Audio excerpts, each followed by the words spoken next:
Poseidon and the Kingdom of Atlantis, retold by Gillian Reed. At the beginning of time, the immortal Greek gods of Mount Olympus divided the world among themselves. Zeus, the king of the gods, ruled over the sky and the thunderbolt. Poseidon, his brother, was the god of the sea, the lake, and the earthquake. Poseidon's power and bad temper earned him the name Earth-shaker. He could stir up the oceans with his trident, a three-pronged fishing spear. He could also calm the sea, riding over the waves in his golden chariot.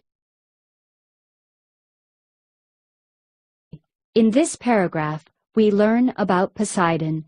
We see that he will be the protagonist of this story.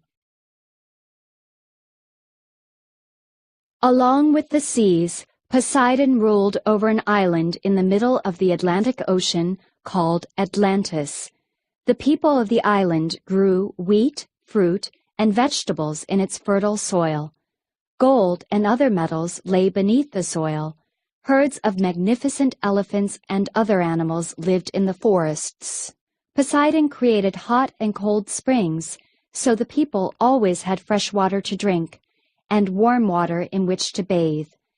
On the island of Atlantis lived a beautiful woman named Cleito. Poseidon was so taken by Cleito's beauty that he married this mortal woman. He built a palace for Cleito on a graceful hill in the middle of the island. To protect Cleito, Poseidon surrounded the hill with circular belts of water and land. A canal from the ocean to the hill cut across these belts. Cleito and Poseidon became the parents of 5 sets of twins, all of them boys. The boys grew up to rule over their father's territory, with the oldest, Atlas, ruling as king.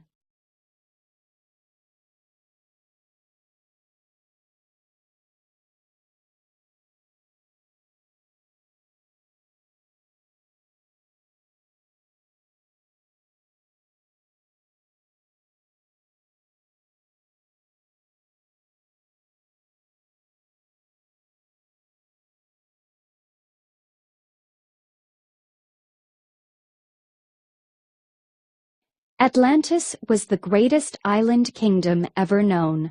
The power of its rulers extended beyond the island to Europe and Africa. For many generations, Atlantis was a rich and happy land. The walls of the city were lined with brass and tin. Gold covered the temple of Poseidon. The people of Atlantis were noble and virtuous and lived by a set of laws that Poseidon had created. But, over time, the kings and the people became petty and greedy. They ignored Poseidon's laws and began to war against other nations. Zeus saw what was happening to this great race of people and was angry. He called the gods to Mount Olympus. Pointing his finger at Poseidon, he blamed him for allowing Atlantis to become spoiled. Using his powers, Poseidon took his trident and furiously whipped up the seas.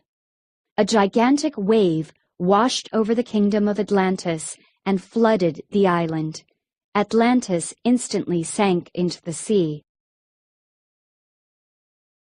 Saying that Atlantis instantly sank into the sea is an exaggeration and an example of hyperbole. There are some who believe that the great island kingdom of Atlantis really existed. The Greek philosopher Plato described such a place in his writings. Many people have searched for the sunken island, but no one has ever found it.